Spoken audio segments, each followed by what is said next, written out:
በስመ አብ ወወልድ ወመንፈስ ቅዱስ አሐዱ አምላክ አሜን። ውድ የጌቴሴማኒ ቤተሰቦች እንደምን ሰነበታችሁ?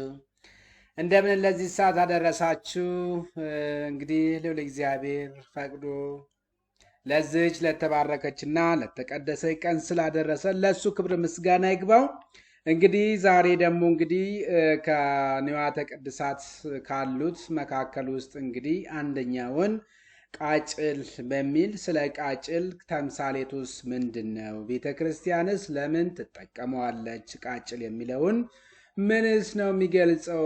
ቃጭል እንግዲህ ብዙውን ጊዜ እያንዳንዷ ቤተ ክርስቲያን እንግዲህ ከስር እስከ ራሷ ድረስ ያለው ሁሉም ነገር ስለ መድኃኒታችን ኢየሱስ ክርስቶስ ነውና የሚናገረው የሚያስተምረው። ከዛ ውስጥም እንግዲህ ዛሬ ቆይታ የምናደርገው ቃጭል ከሚለው ጋራ ነውና ስለዚህ ቃጭል ምንድን ነው የሚለውን ብለን እያንዳንዱን ከፍቺ ጭምር ሳይቀር እናያለን። አገልግሎቱ ስለምንድን ነው? ምን ጊዜ ቃጭልን በቤተ ክርስቲያን እንጠቀማለን የሚሉትንም እግዚአብሔር እንደፈቀደ መጠን እንግዲህ እንነጋገራለን፣ እናወራለን ማለት ነው።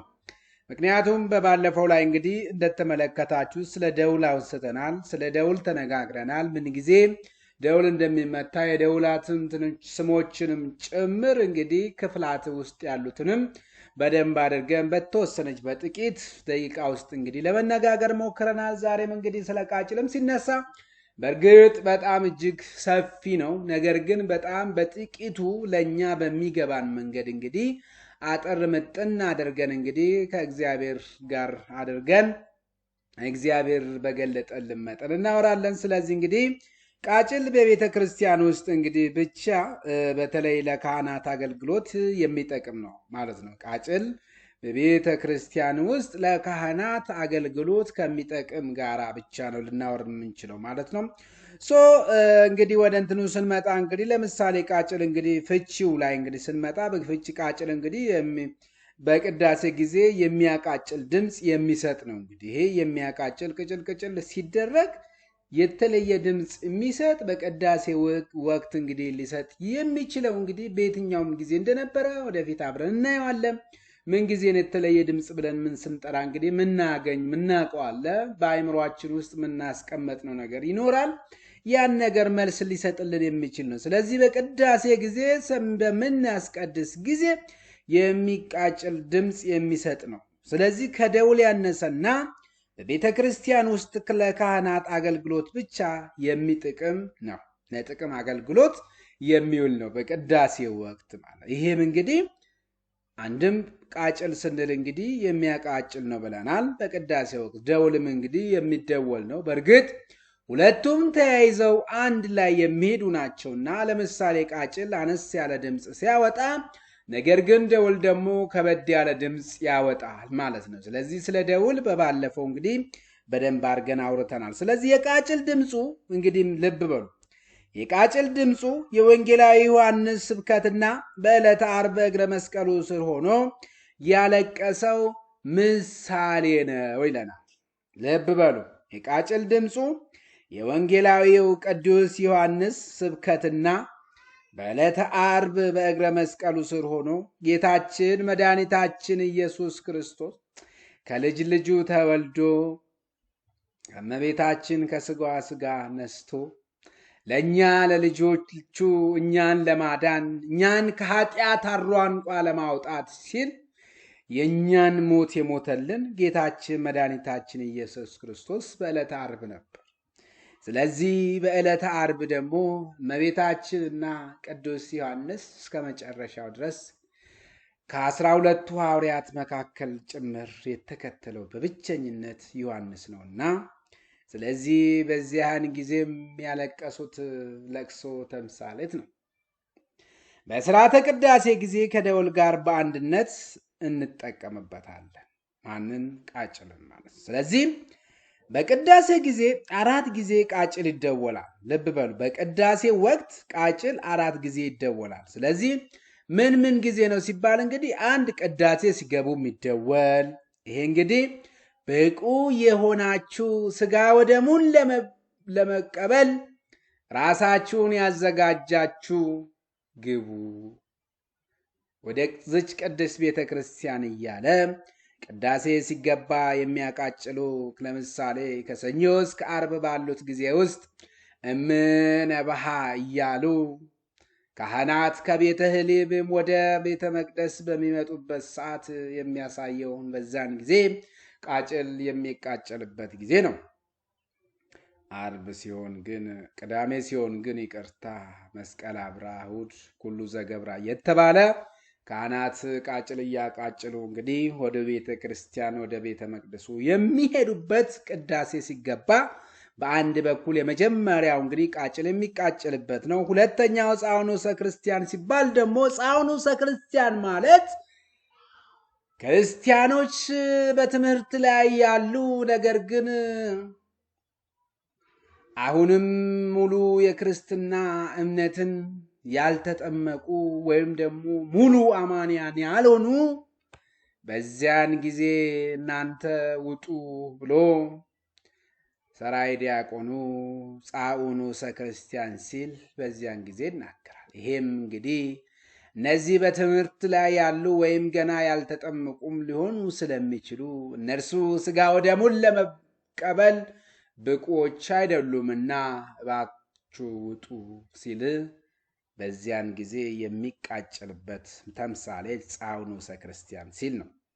ሁለተኛ ደግሞ በእግዚኦታ ጊዜ ነው። እንግዲህ በእግዚኦታ ጊዜ የለቅሶ ወቅት ነውና ይህም የእናታችን የቅድስት ድንግል ማርያምን ለቅሶ የሐዋርያትን ለቅሶ ለማስታወስ ነውና አንድም የአዳምን ጸሎት ለማስታወስ ነውና በዚህን ጊዜ 40 ጊዜ የሚባልበት የእግዚኦታ ጊዜ ጌታችንን መድኃኒታችንን ኢየሱስ ክርስቶስ እየገረፉት ሳለ ቁጥር እየተሳሳቱ 40 ሲገርፉት ቁጥሩ እየጠፋባቸው እንደገና አንድ ብለው የሚጀምሩት ያቺ አንዷ በአንድ በኩል የእሱን ተምሳሌት የሚገልጽበት ነው። ሌላው ድርገት በሚወረድበት ጊዜ ቃጭል የሚደረግበት ነው። ስለዚህ ከቤተልሔም ወደ ቤተ መቅደስ እንግዲህ የመጀመሪያ ያልነው ነውና ስለዚህ ከቤተልሔም ወደ ቤተ መቅደስ እየተመታ መገባቱ ሰው አምላክ ሆነ አምላክ ሰው ሆነ የሚለውን ዜና ብስራት ምሳሌም ነው። ልብ በሉ። አንድም በቤተ ክርስቲያናችን ቃጭል እንግዲህ ከቤተልሔም ወደ ቤተ መቅደስ በሚኬድበት ሰዓት አምላክ ሰው ሆነ አምላክም ልብ በሉ ሰው አምላክ ሆነ አምላክ ሰው ሆነ የሚለውን ዜና ብስራት ተምሳሌት ምሳሌ ነው። እዚህም ደግሞ ከዮሐንስ ወንጌል ምዕራፍ 1 ከቁጥር 14 ላይ የምናገኘው ነው። ሥጋውን ወደሙን ለመቀበል ያልበቃችሁ ጸሎተ ቅዳሴውን ለመካፈል የመጣችሁ ግቡ ሲል ነው። ሥጋ ወደሙን የምትቀበሉ ለዛ ብቁ የሆናችሁ ነገር ግን ያልበቃችሁ ሰዎች ሳይሆን ሥጋ ወደሙን ለመቀበል የበቃችሁ ከሆናችሁ ግን ግቡ ሲለን በዚህን ጊዜ ከቤተልሔም ወደ ቤተ መቅደስ ስንት የሚለው ነው። ነገር ግን ሥጋ ወደሙን ለመቀበል ያልበቃችሁ ጸሎተ ቅዳሴውን ለመካፈል የመጣችሁ ግቡ ሲል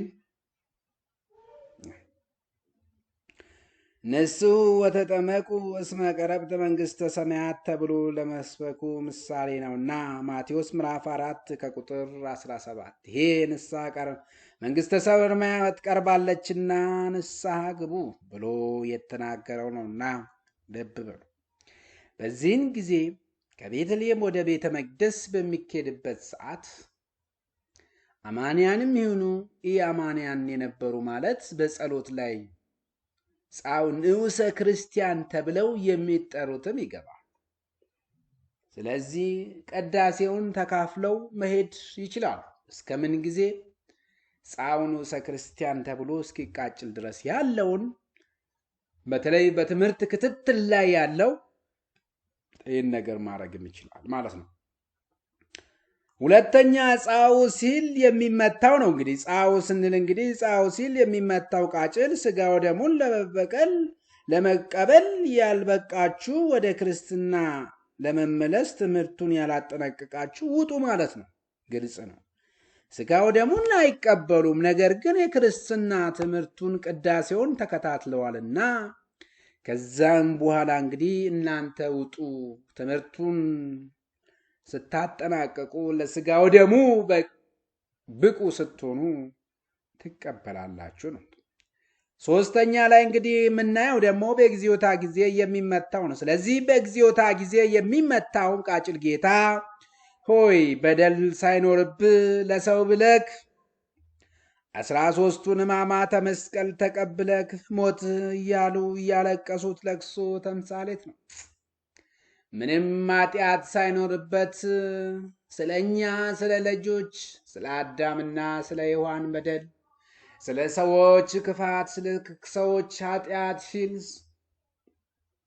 የእኛን ሞት የሞተልን የእኛን ቁስል የቆሰለልን ጌታችን መድኃኒታችን ኢየሱስ ክርስቶስ ነውና ለዛም እንግዲህ ሐዋርያት እመቤታችን ቅድስት ድንግል በመስቀሉ ስር ሆና ያለቀሰችው ተምሳሌት ነውና ያንን ለማጠየቅ ነው።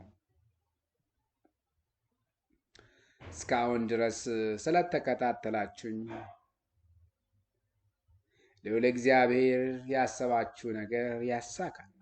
ሌላ ጊዜ ደግሞ በሌላ እስክንገናኝ ድረስ አብራችሁን ከወዲሁ እንድትቆዩ አዲስ ከሆናችሁ ሰብስክራይብ፣ ላይክ፣ ሼር እያረጋችሁ ሀሳብ በየትኛው ላይ እንድንሰራላችሁ ከተፈለጋችሁ እያንዳንዷን እንግዲህ በዚህ ውስጥ ብዙ ነገር እንግዲህ ከእግዚአብሔር ጋር በደንብ የምንማማርበት ብዙ ነገር የምናውቅበት ስለ ቤተ ክርስቲያናችን ለልጆቿ ብቻ ግልጽ ሊሆኑ የሚችሉ ምስጢራትን እንግዲህ በቤተ ክርስቲያናችን ውስጥ ያሉትን የአገልግሎት ስርዓቶችንም በደንብ የምንወያይበት ይሆናል። እስከዛው ድረስ ልዑል እግዚአብሔር ከእናንተ ጋር ይሁን። አነሳስቶ ያስጀመረን አስጀምሮ ያስፈጸመን ለልዑል እግዚአብሔር ክብር ምስጋና ይግባው። ወስብሐት ለእግዚአብሔር ወለወላዲቱ ድንግል ወለመስቀሉ ክቡር ይትሐቆቱ ይሴብሐ